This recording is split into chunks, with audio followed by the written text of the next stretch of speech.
Welcome back for part 12 of the Dungeons & Dragons Icewind Dale Rime of the Frostmaiden book series. This video will continue by covering Chapter 7, Doom of Ythryn. So we finally made it to the lost city of Ythryn. Remember that this city fell from the sky 2,000 years ago and has been buried under a glacier ever since. The wizards of this city used to have spells more powerful than the wish spell, and it actually states that in the book. So it makes you wonder what could have caused their downfall and what could still be down there. This city is now a tomb for those who lived there and a death trap for those who now visit. It's now described only as a necropolis. The characters need to be level 9 when they enter the lost city. If not, it'll be very difficult for them. It's recommended that the players advance more levels if they accomplish a big goal like some of the following. 1. They overcome the 8 challenges of all 8 towers of magic. This will be discussed later. 2. The players reach Erolarthus' study.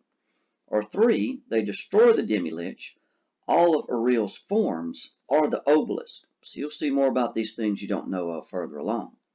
You'll see these further ahead, and with these achievements in mind, the players could be as high as level 12 at the end. This entire adventure is really more achievement-based than XP-based. So let's look back at this Erolarthus the demi-lich. One person we need to discuss is this fella here. He was once a human wizard, but is now a demi-lich who exists in the ruins of Ythryn. He drifts about the necropolis confused. He was once a lich before the city fell. He ran out of souls since then to feed his phylactery, and his phylactery has been empty for about 2,000 years since it got lost in the city when it fell. He still hopes that wizards from Netherreast will find him one day, and he still expects them to arrive.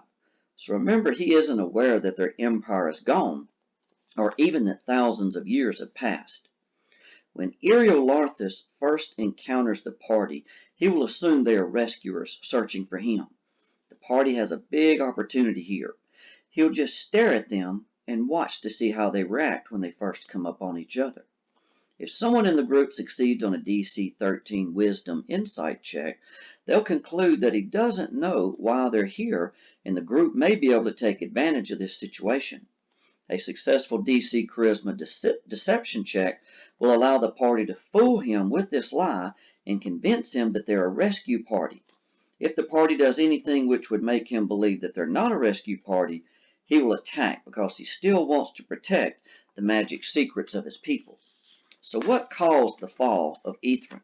Let's see what we've got here. A device called the Ythryn Mythlar is what was used to keep the city held high in the sky. This all worked well until Erolarthus, that's the demi-lich, went searching for ancient giant relics. Well, he found something called a spindle at the bottom of the sea and brought it back to Ythryn. While experimenting with it, a flash of power erupted from the spindle, and that caused the city to fall from the sky. Apparently, the spindle caused any magical devices to stop working. The inhabitants of the city only had a few minutes to escape. Erolarthus stepped into another plane at the last moment before the city crashed, thinking he was safe. At that moment, something began to undo all magic in the city, as if it were being siphoned. The lich was expelled from where he had escaped to and was now back in the city and trapped there, and of course it failed. He managed to find his spell book, but not his phylactery, so in time he just turned to dust. Some of the inhabitants survived the crash, but were unable to escape from their new icy prison. Teleportation was no longer possible. The spindle in Erolarthus' citadel wouldn't allow spell casting by emitting magical pulses of energy. 50 years later, the pulses have stopped. Now the surviving mages have become maddened, and they now exist as Nothics. When the party arrives in the cavern where Ythryn is found, they will see a fantastic city sculpted by ancient magic. The cavern itself is 800 feet high and spacious. The city is still illuminated by green and purple lights after 2,000 years. The city is also slightly tilted away from them as they first see it. From the ice bridge where they stand when entering the cavern, they can see the entire city, and it is very well illuminated so they can see it all. There's a random encounter table for the party as they learn the sights of the city. living spells, spitting mimics, living constructs, a demi-lich, and much more will be out there wandering about. The following magical effects can be found throughout the city. Continual flame spells light the streets and building interiors. A magical gravity keeps everyone upright to the floor even when they're at an angle to it. And anyone remaining here too long will probably contract an arcane blight. Every 12 hours a DC 15 con save must be made, or they'll be transformed into a Nothic. Hallucinations, paranoia, and clammy skin will precede the change. After a long rest, the save must be repeated. If the save is successful, the difficulty of future saves will decrease by 1d6 until it reaches 0, and they'll be immune to it from that time on. After 3 fails, the person becomes a Nothic under the control of the DM. Greater restoration spells will end the infection, but infection could occur again. Something else we need to talk about here is something called the rites of the arcane octid. It's going to be something very big, something they're looking to solve like a puzzle through the city. One very noticeable city feature is a large central spire right in the very center with a protective force field surrounding it. The party will have to bypass this field to reach the Ythryn mithril device. It's right at the base of it. A sequence of steps called the Rite of the Arcane Octid must be performed on the spire's doorstep to gain entrance. To learn this ritual, the party must explore 8 locations in the city and translate inscriptions they will find there. This will ensure the exploration of all the city as they look for them. The inscriptions and where they are found will be mentioned as well as the city's main buildings. As the party explores, they may find art, jewelry, magic items, and lore about the city. There's even a table for random lore secrets that they'll discover. They'll begin to paint a picture of what the city was like before it crashed. The large central spire is the most eye-catching part of the city. Along the perimeter are large spires. Gargoyles may be found in each of them. Upon entry, the players will see a large stadium to their right, where a sport called chain lightning was once played. Entering this oval arena and stepping onto the playing field will cause a dome of electricity to enclose the stadium. Nothing can pass through the barrier, and anyone touching it will receive 40 points of electric damage. When and if someone walks onto the field, an illusionary woman will appear and tell them to select a team.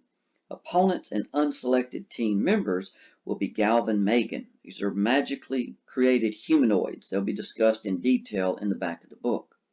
The game will only be played once, and the rules are simple. Eliminate the other team by hitting the players with an electrified ball. The complete rules are in the book. When the game ends, the electric field drops, and the winning team is awarded a trophy. Beyond the stadium is a tower. This one's the Tower of Abjuration, which holds a hammer and an anvil. The hammer and anvil can destroy any magic item except for relics. 6 of these Demis Magan, which remember magically created humanoids, they have green skin, are here. And there's also an inscription on the ceiling. This is one of the passages needed for the Rite of the Arcane Octid, so the players need this. Remember, this is what gets them past the barrier that surrounds the central spire. So the party definitely needs to enter this tower at some time. This is the first of 8 towers the party must find and get its secrets to performing this Rite of the Arcane Octid. If the party is having a difficult time understanding the rite and the clues that they must gather, have one of the non-player characters like Velen, Harple, or the Professor Orb help them out. Further along, they'll find a prison with a doppelganger strapped to a table. He's been here in a state of suspended animation for murdering a sage long ago before the city fell. The doppelganger will say nothing of murder and claim to be falsely imprisoned. He will offer to help search the city with the characters, and he knows that the force field around the spire can only be bypassed by performing the 8 steps of the Rite of the Arcane Octid. He knows the steps are hidden inside towers and can show the party where they are, so this guy can be very useful to the group. The second tower, which is the Tower of Conjuration, the players need to enter. Inside, they'll find 4 living Bigby's hands. These living spells haunt the places where they were created, and live off of ambient magical energy. The hands guard a tiny ornamental tower which sits on a pedestal in one of the rooms. If the players get past the hands and touch the tower, it'll send the group to a demi-plane den with 3 night hags in it. Another passage needed for the rite of the arcane octave can be found in the hag's den, so they got to go there. One house will contain a magic goblet containing a liquid.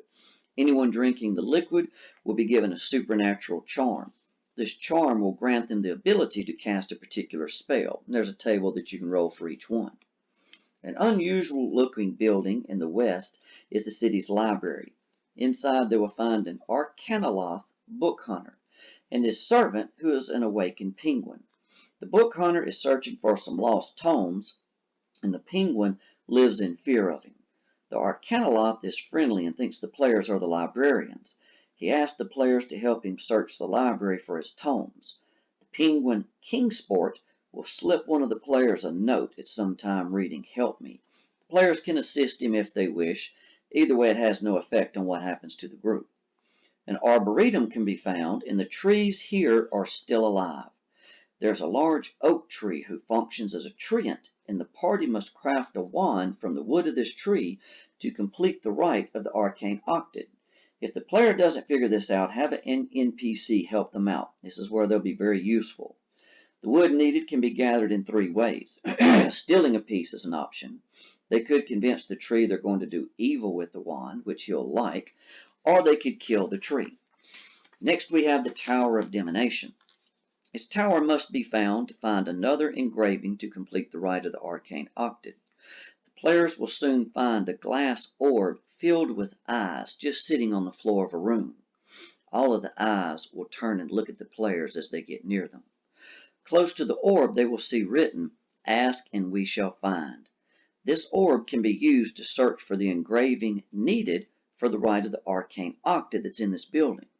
At this time, I would tell the players about a broken and unreadable inscription on the floor. Otherwise, they may not realize they must use the orb to get that inscription because it's been broken. This orb is their only chance for success because that engraving was badly damaged when the city crashed.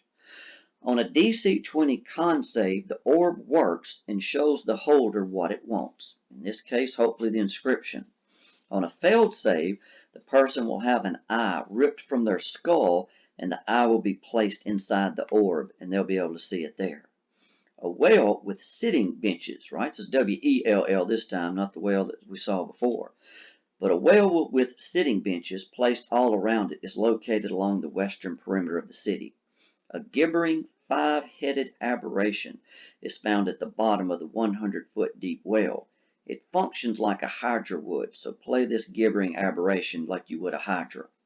If the group finds the market area, they'll encounter a headless iron golem rampaging about.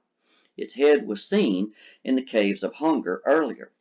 The golem is blind and stumbles about, causing destruction just wherever he stumbles. In the market area, there's a building containing silk drapes. These drapes are magical and have illusory images moving on their surface. 11 of these Magan creatures, that's those created creatures magically of the green skin, and 4 phase spiders guard the silks. The Magan and the spiders don't attack unless they're attacked or someone tries to steal the drapes. Now the spiders will actually make someone a custom silk robe if they step onto a pedestal inside the room. There's also an observatory along the northwest perimeter of the city, and it's guarded by 7 of these Magan. A blue slod is inside, and he attacks on sight. A piece of the Tower of Divination has fallen through the roof, and the players need the inscription from it. There's a telescope and a green slot in the top of the observatory, and he'll be found using a telescope. At one time, this telescope could be used to summon aliens from the stars. The slot doesn't mind if the group reads the inscription, but he will attack if the telescope is touched. The players at some point will notice a huge dome structure in the northwest corner of the city. Inside the building is a miniaturized version of different landscapes and habitats from across the world. In the center of the interior is a 10-foot diameter iron wheel.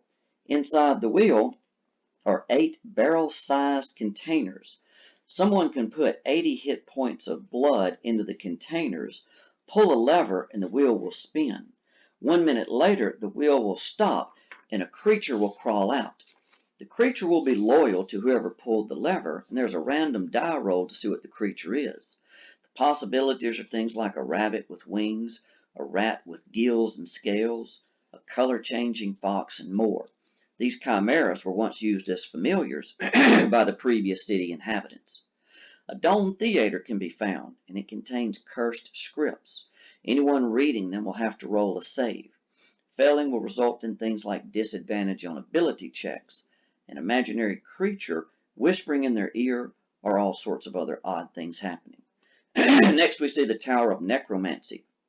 It will contain 200 crawling claws trying to uncover their former necromancer master. His ghost is still in the tower, and it can be seen looking down at the debris that covers his body.